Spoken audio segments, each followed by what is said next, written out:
details. Buckle up, my friends. We have a lot to cover today. We're going to get hyper specific. And the big thing that I want you to take away from all of this is a growth mindset versus a fixed mindset. And at the end of this, what I want you to be empowered to do is develop a growth mindset. It's going to be a process, but it is a very doable process. Now, I want to remind you of the quote that we talked about in the first class, which is from Einstein, and it's all about the most important decision you're ever going to make. And that decision is whether we live in a friendly or a hostile universe. And the reason that I harp on this quote is, one, it seems like something that is either just true or not. And I want you guys to understand at the most foundational building block level is a decision. And all of this is a decision. And deciding whether something is objectively true or subjectively true is pretty irrelevant. When you're building your mindset, you really have to simply decide that it's possible. And the reason that you have to decide that, the reason that I highly encourage you to believe, to decide to believe that you live in a friendly universe, is that's going to give you the energy to move forward because you believe that your efforts are going to be rewarded. It's often what I refer to as the only belief that matters, that your energies are going to be rewarded. All right, now I have another quote for you. This one is trite, it's super cheesy, but it is also insanely powerful, and it comes from Henry Ford. And he said, whether you think you can or you think you can't, you're right. I live by that maxim. I know you guys have heard it 1,000 times, but really, really internalize it. This is one of those things that when we talk about a fixed mindset, I promise you, I see people come back to this all the time. And here at Impact Theory, this is one of those things that we call each other out on from time to time. Even I will find myself slipping back into a fixed mindset, and someone has to call me out and say, hey, whether you think you can or you think you can't, you're right. So just remember that as you go through this and it seems overwhelming, or you're going through anything and it seems overwhelming, just remember, it all starts with that belief. Now, let's take it out of the ether and let's pull it down and make it highly actionable. When you have a fixed mindset, it means that you believe you were born with it, that your talent and intelligence are just inborn traits. When you have a growth mindset, you believe that they're malleable. Now, I really, really wish that I had Carol Dweck's immortal book, which I consider the most foundational book, the most important book in the English language. It is the book that you should start with if you're going to read. So I want to quote her directly. I think that she has such a profound understanding of this, and she is a researcher and professor at Stanford University. The growth mindset is based on the belief that your basic qualities are things you can cultivate through your efforts, your strategies, and help from others. Although people may differ in every which way in their initial talents and aptitudes, interests, or temperaments, everyone can change and grow through application and experience.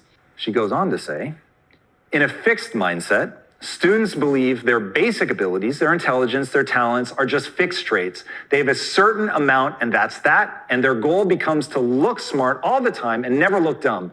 In a growth mindset, students understand that their talents and abilities can be developed through effort, good teaching, and persistence. They don't necessarily think everyone's the same or anyone can be Einstein, but they believe everyone can get smarter if they work at it. Let that sink in. I'm not saying we're blank slates. I talked about that in the first part. We're all different. We all learn at different speeds. We all have advantages in one area or another. And it can be very, very frustrating when something that's important to us also happens to align in an area where we suck. But I want you to understand, even though you may never be Einstein, even though you may never be Jordan or Kobe or whoever it is that you look up to, you can always get better. And one of my favorite examples, if you guys are basketball fans, which ironically I'm not, but I know this example, there was a guy that played against Jordan whose name was Muggsy Bogues. Muggsy Bogues was 5'3". 5'3", is the shortest player ever to play in the NBA. And he had an extraordinary career from a stats perspective. He's one of the best that ever played the game. And he did it all while being 5'3", and he just fucking outworked people. He put in the work. He hustled his ass off. He didn't take no for an answer. And part of it was he grew up in the inner cities, and he so desperately wanted a way out that he chose to believe that no matter what people told him, no matter the fact that the deck seemed stacked against him, that even though he may never be better than Jordan, that he could become extraordinary. And that's what I want you guys to believe. Again, it's the only belief that matters. Once you believe that you can get good at something, that you can get great, that you can even become extraordinary through an inhuman amount of effort, then you'll take the steps. Why? Because you know your efforts will be rewarded with results. That is the most important thing for you to believe, that your energies are going to be rewarded, because then you'll move forward. All right, here are the required beliefs if you're going to build a growth mindset: that you're roughly average. I don't need you to believe that you're extraordinary. Most of us are hopelessly average. That's what I'm always telling people. I was hopelessly average when I started. Nobody expected me to succeed. When I was growing up, nobody pointed at me and said, hey, that's going to be the kid that's going to do something with his life. My own mother, who's always been my biggest cheerleader. When I left for college, she quietly assumed I was going to fail. It was pretty hysterical. I didn't want to go to college. Not that I didn't want to go to college, but I didn't want to leave this state. I had this moment of panic. All my friends were going to a state school. I wanted to stay home. And it was my mother that kicked me out of the nest and all but forced me to leave. And then it's been every day since then trying to claw me back. And so one day I just asked her, Mom, why did you kick me out of the nest if you were just gonna so desperately try to get me back? And she said, with absolutely no malice, I just always assumed you were going to fail. And I didn't want you to wonder, what if? And that was actually a really powerful gift for me, to be put in that perspective, to know that the person who cheered me on the loudest, just based on my behaviors, based on how lazy I was, based on how little work and energy I put into my life, didn't think I was going to be successful. My best friend recently, this was a really fun conversation, and my wife was right there, was there. I have witnesses. He said, yeah, dude, I just always assumed you were going to marshmallow, that's his quote, you were going to marshmallow your way through life. My father-in-law, when I went to ask for his blessing to marry his daughter, he said no, because he didn't think I was going to be able to take care of his daughter. Now, the important thing to realize about all these people is they did not misidentify me. They were accurate in assuming that based on my behaviors at that time, that I was not going to go on to be successful. And it is only because I finally cobbled together a growth mindset and began to believe, I decided that I lived in a friendly universe. I decided that the brain was plastic, that I could learn new things, that it wasn't set in stone at my birth. I decided to believe that my energies were going to be rewarded. So that is that foundation that you need. So all you need to do is believe that you are roughly average, that average is enough, that beliefs themselves are malleable. This is a big one. A lot of people don't understand that your beliefs, we talked about this in the first course, one of the things that hold people back is their beliefs accrue by accident, and they're not taking control of that. So you want to remember that many of the beliefs that you have in your life as of right now have been cobbled together by accident. You don't realize that they are things that you've chosen to believe. They seem like fact, but you need to begin to question all of these. So you need to believe that your beliefs are changeable. So as you go through this process, if I say something that you think, I could never do that, that is the very belief that you have to begin to change. Going back to our nice cheesy trite quote from Henry Ford, whether you believe you can or you can't, you are right. So we're going to be going through how to take those beliefs and adapt them.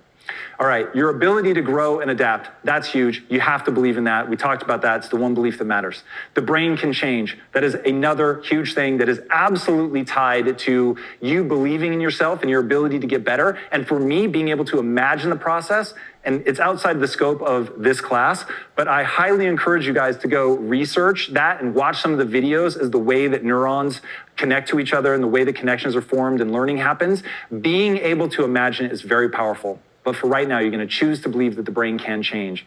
And you need to believe that the brain changes via disciplined practice. So simply doing something over and over and over, that isn't going to do it. You've got to go into the areas that you're weak. I know everybody wants to practice the things that they're good at.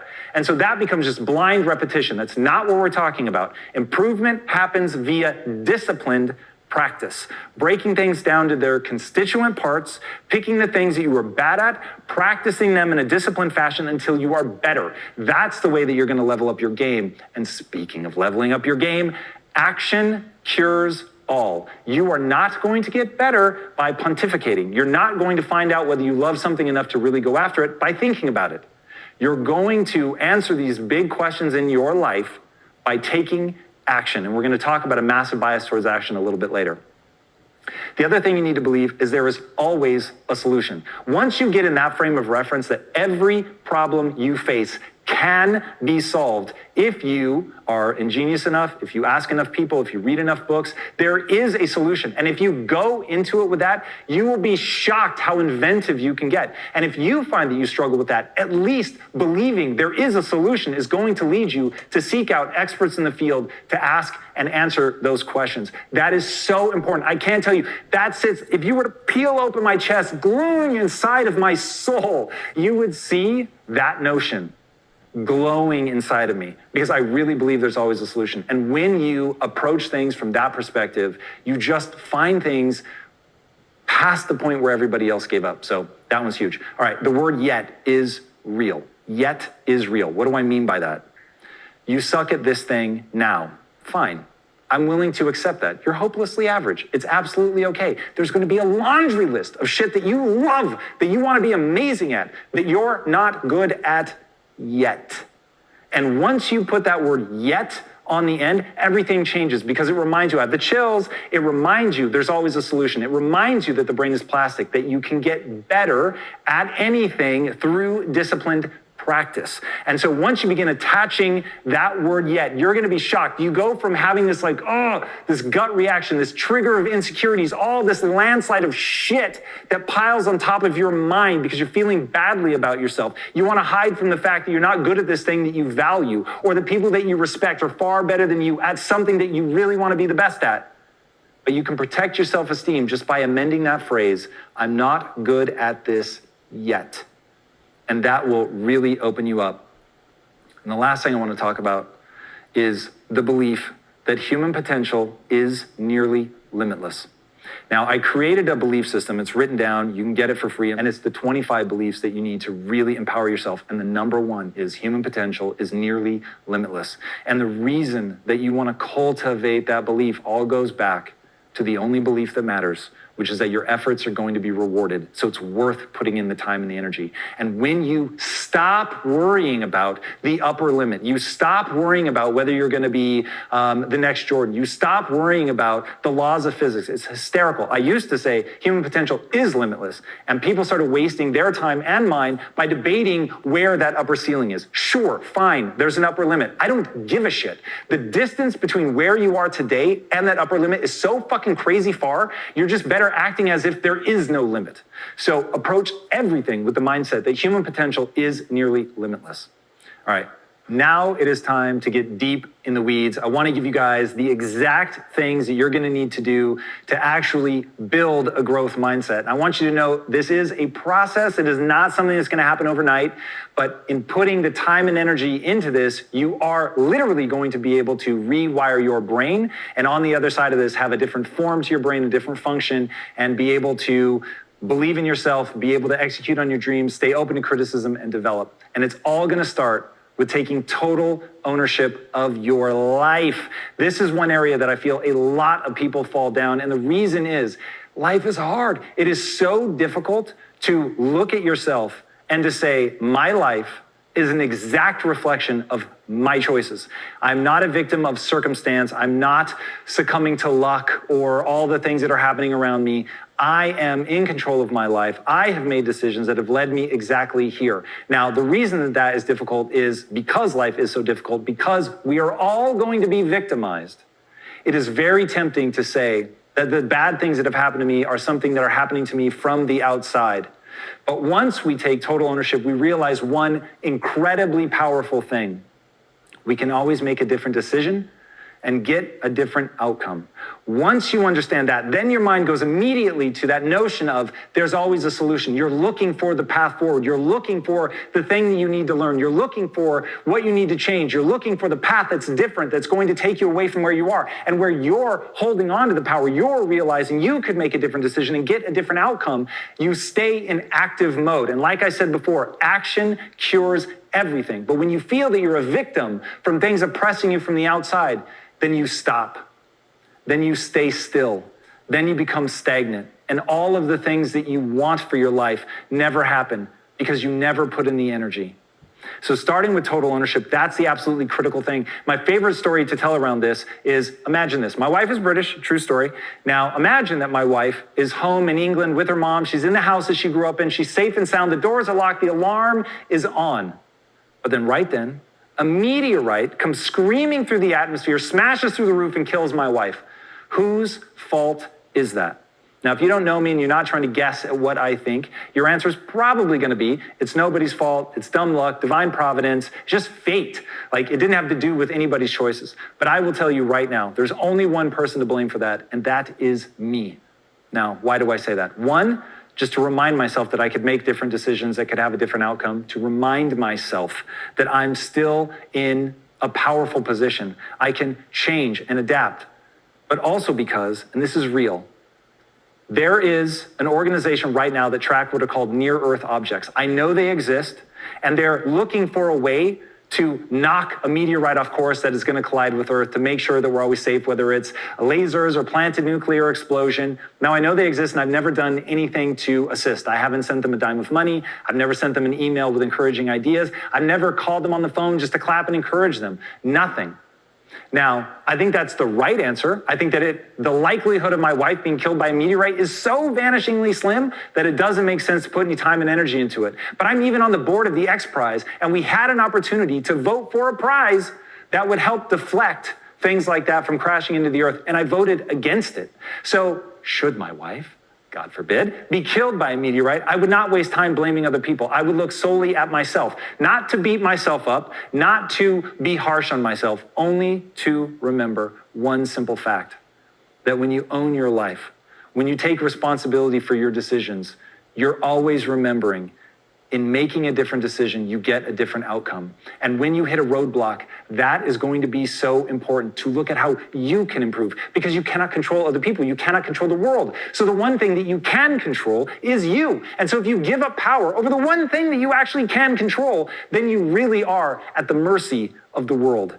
And if you want to get somewhere in life, you cannot allow yourself to give away your power and be at the mercy of others. All right, the next thing that's critically important is to understand that what you build your self-esteem around matters. So the very basis of your self-esteem is a choice. Now, you want to talk about something that seems invisible, that people believe. Self-esteem is simply about being good, being right, being smart, all of those things. Of course, obviously, if you're good at something, then you should have self-esteem. And if you're a total piece of shit, you shouldn't. But the reality is, what you value yourself on is A, total option. It's a choice. You can pick from a whole slew of things. And B, it will impact the rest of your life. I used to value myself for being good, for being right, for being smart. And in doing that, I created a very fragile ego. Because when I encountered somebody that was smarter than I was, it made me feel badly about myself. When I was around people that had better ideas than I had, it made me feel badly about myself. When I messed up on something and didn't think that I was doing good, then I felt badly about myself. And all of these things were chipping away at my self-esteem, and they were putting me in this really weird position that Carol Dweck warns about, which is that fixed mindset where you just want to put yourself in positions where you shine. This is where I referred to myself as the king of remedial jobs, and where I was going and applying for jobs that I knew I was overqualified for because my ego was so tied up in somebody saying, man, you're so smart, why are you here? And I lived for that. And because I lived for that, my life was getting smaller and smaller. And it was far less than it could have been because I just wanted to feel good about myself. And understanding that that drive, that need that we all have to feel good about who we are is dangerous and full of potential. Because humans instinctively move towards pleasure and they move away from pain. So when your identity is built around, when your self-esteem is built around something that is fragile, like being smart or being talented, then you're always going to be in a weak position. And what ended up happening was I was in business. I was telling you guys about that in the first section. I got invited by these entrepreneurs and they said, you can have any job in the company that you want, but you have to become the right person for that role. I was really trying, but I was in way over my head. They knew so much more than I did. Everybody around me seemed to know more than I did. And I really felt stupid all the time. And I cannot tell you, that was really hard for me. And I had this one day because I was telling my wife, I'm going to make you rich. I told your dad, I will make her rich one day, I promise. And I was pouring my heart and soul into that. And I was so hell-bent to get rich. And I wanted to be successful so badly that I was just going. And then I hit this moment where I'm like, I fucking hate my life. I hate everything about my life. And everything about the people that I'm around makes me feel worse about myself. And I had this moment of crisis. And I was arguing with the guys who would end up becoming my business partners at the time. They were just my bosses. and I was arguing with him for an idea that I knew was worse. I knew it would move the company backwards, but I needed to win. I needed an idea that was mine to win. And so I was just fighting and fighting and fighting. And finally, they just relented. Not because I even think they thought it was a better idea, but they just didn't want to keep fighting with me about it. And in that moment, I had this crisis. I was like, fuck, do I really want to be successful? Am I really sincere when I tell my wife, I'm going to make you successful one day? Am I being honest with my father-in-law when I say, I will provide for your daughter? Or do I just want to feel good about myself? And the one thing I will give myself credit for in that moment, I didn't judge myself. And I just said, look, if what you really want is to just feel good about yourself, leave this company right now, go back to being the king of remedial jobs, because that really did feel good. And people telling me I was smart really did feel good. If, on the other hand, what you really want is you want to be successful, then you're going to have to suck it up and deal with not feeling good about yourself, because that's the only way that you're going to get better. And I realized that's never going to work. We need to feel good about ourselves. And so I thought, could I build my self-esteem around something else? And unfortunately, at the time, I had not read Nassim Taleb's book, Antifragile, but now I can give you those words. And that brings us to our next point, which is you need to build an identity that is anti-fragile. And that starts with building your self-esteem around something that is anti-fragile. And the only thing that I've learned that will give you that truly anti-fragile mindset, identity, is to be a learner. Now, what anti-fragile is, there is things that are tough, there's things that are resilient, but both of those things are still defined by their breaking point. That breaking point may be very far away, but ultimately those things are defined by their breaking point. Something that is anti-fragile is something that grows stronger the more it's attacked. And being a learner is the only thing that I can think of that the more you attack it, the more resilient it becomes, the stronger and more robust it gets. So if you think about it, if I am stupid on something and somebody points that out and they say, oh man, you're so dumb. If my identity and my self-esteem is built around being smart, then in that moment I'm going to break because I realize, fuck, I really did mess it up. I really did do something stupid. If, on the other hand, my ego is tied up in being a learner, then all of a sudden when somebody says, hey, you're stupid, I'm like, tell me more. Because if they tell me in what way I actually am stupid, and this is what I really do in my real life, by the way, is when something hits and it's like, oh, that stings, I think to myself, well, I've gotten this far being that stupid. This is going to be amazing. If they really can lift the veil from my eyes and I can see the way in which I have been mistaken, now, through disciplined practice, I can get better. I may not be good at this thing yet. And once I amend that and put myself back in that notion of there's always a solution, then you can begin to move forward. So that is so critical, to have an anti-fragile ego identity and to think of yourself as the learner, that the very thing you value yourself for is learning. That's the key. And so when I was in those positions, what I started to value myself for was being the first to admit that I was wrong. So if I thought I had the right idea, I would fight for it, for sure. But once I realized, ooh, actually that person has a better argument than me, then I would say, hey, that's a great idea. And I would put all my energy into that and I would give them credit for it. And in doing that, in always being willing to admit when I was wrong, and then celebrating other people's ideas, and then really putting energy behind that, I began to earn a reputation as being somebody that wasn't in it for their ego. But the irony is, I was in it for my ego, and you've got to find a way, because you're going to pursue things that gratify your ego. But if you're smart about the things that you train into your life to build your ego, is to be humble, to learn. Like my thing became, how fast can I admit that I was wrong? How long can I stare nakedly at my inadequacies so that I can figure out a way forward? Not that I want to be inadequate forever, but I wanted to really, truly be able to look at the truth of who I am, that what I'm good at, what I'm not, what I want to put the energy into growing, and whether or not I'm actually making progress. And that became huge. And the way that you end up doing something like that, the way that you end up making that change is through the repetition of your beliefs. Repetition is probably one of the most underutilized things in the world. And there's really nothing complicated here. You just repeat the things that empower you. So go look at those 25 beliefs that we put up on our website and really make those a part of your daily mantras. Interrupting your negative thoughts with those beliefs, it is incredibly powerful. Now, the way to really see all this through, the way to begin making the shift is not just the repetition of those beliefs, it's the thing that you reward yourself for. And you're gonna need to get very good at emotionally rewarding yourself. And the thing that you wanna begin rewarding yourself for is the process. So Carol Dweck says, praise the process. And I think that that's an extraordinary way to go about it. So many people say, oh my God, you're so smart, that's amazing, you're so good, you're so talented. That's not the process. That's when people get protected. That's when you have a fixed mindset, because you're like, shit, I want to feel like this all the time. I want people to tell me I'm smart all the time. I know because I fell for it. And suddenly you start putting yourself into these areas where you're never being challenged because you want to feel good about yourself. You only feel good about yourself when people tell you that you're smart, good, talented, whatever. And the only time that you hear that is when you're in a non-challenging environment. Now, the only way to grow is to get outside your comfort zone, to be pushing yourself, to be out there, to be challenged, to be in difficult situations, to risk catastrophic fucking failure. And you're not going to do that if you're praising the outcome. But you have to also be cognizant of only praising effective strategy. So that process has to be useful. And we're going to talk more about this when we get into being aware of the false growth mindset. But know that you don't just emptily, if that's a word, praise the process. You have to praise a process that's actually effective. All right, I talked briefly about self-praise. The other thing you have to get good at is self-punishment. This is where people get really squeamish on me. But yes, you have to be able to call yourself to task when you're not doing the things that you said that you were going to do. And getting good at spending a bit of time saying, hey, you didn't do that thing, or you fucked that thing up, and you know better. I expect more from you. Hold yourself to a standard, to not be happy with yourself, maybe even to take something away or not do something that you would otherwise do to celebrate.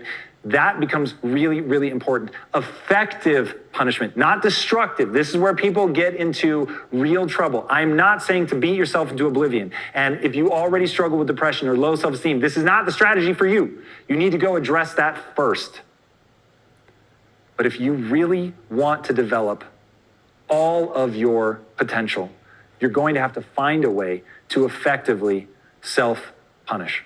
So take that word with a grain of salt, look at my intent, see through what is going to be, I know, a triggering word for some people, and really understand what I'm saying. You want to uplift yourself, so you don't want to crush yourself down, but you want to be honest about when you're not living up to your own expectations. And until you can be honest, until you can look nakedly at where you're failing, until you're able to say, that's not okay, and I don't accept that from myself, then you're never gonna make progress. And this goes back to taking total ownership. And guys, I'm begging you, I don't get anything out of, to be honest, I don't get anything out whether you succeed or fail, but I so want people to win. I'm just wired to see other people win. I'm saying this because it is true. I'm saying this because it will serve you well if you can find a way to kick yourself in the ass when you need it without being destructive, without diminishing your sense of self.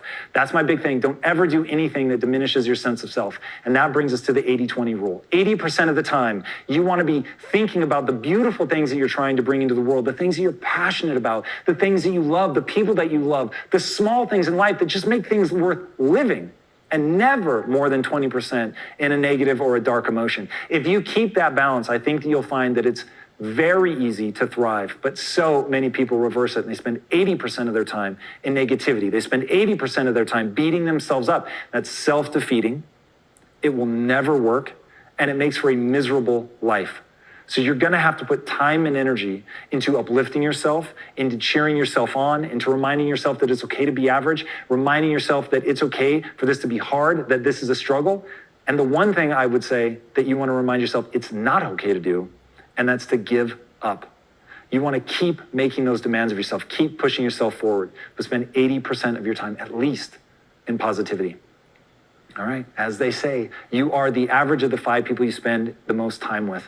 And I wish this weren't so, because it is very hard to, when you have people that you love, that you know are not empowering you. And I'm not saying that you need to cut them out of your life, but I'm saying that you do need to keep them in proportion. You need to be thinking about who are the people that I'm spending the most time with, and seek out people that are going to encourage you. Like I said, one of the biggest changes in my life was when I got into an entrepreneurial organization and people were holding themselves to a standard. They all had growth mindsets. They moved faster than I did. And they just knew they could achieve anything. And being around people that just know it, they just know it to the core of their being, that they can make come true in their life whatever they want. It's intoxicating because it allows you to then begin believing in yourself. So I want for you guys to find those people. And if you can't find them IRL, you can certainly find them in the Impact Theory University Facebook group. Go in, connect with people, and I'll even widen this out and say, you're the average of the 5 ideas you spend the most time with. So even if you can't connect with real people, start reading, connect with authors, do whatever you have to do to be around ideas that lift you up. All right, Carol Dweck has an amazing notion that she calls the false growth mindset. And this is where a lot of people get themselves in trouble. They think, oh my God, a growth mindset sounds amazing. Of course I have a growth mindset, because we're all tempted to believe that we only do the things that are awesome and amazing. And what they start doing is they start praising empty process. They start saying things like, well, at least you tried, you gave it effort, effort's all that matters. And that just isn't true. The reality is you cannot praise empty process. That is the false growth mindset. A real growth mindset is about really fucking facing the hard challenges. It's about really accepting where you're weak. It's about really looking at your results. It's about getting obsessed with your results and wanting that. Because remember, your self-esteem is based on being the learner.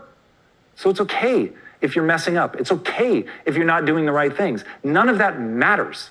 What matters is sincere effort, that you're really giving yourself over to getting better, not playing at getting better, not pretending, actually getting better. Now, all of us have what we'll call fixed mindset triggers. And I'm almost certain I learned that from Carol Dweck.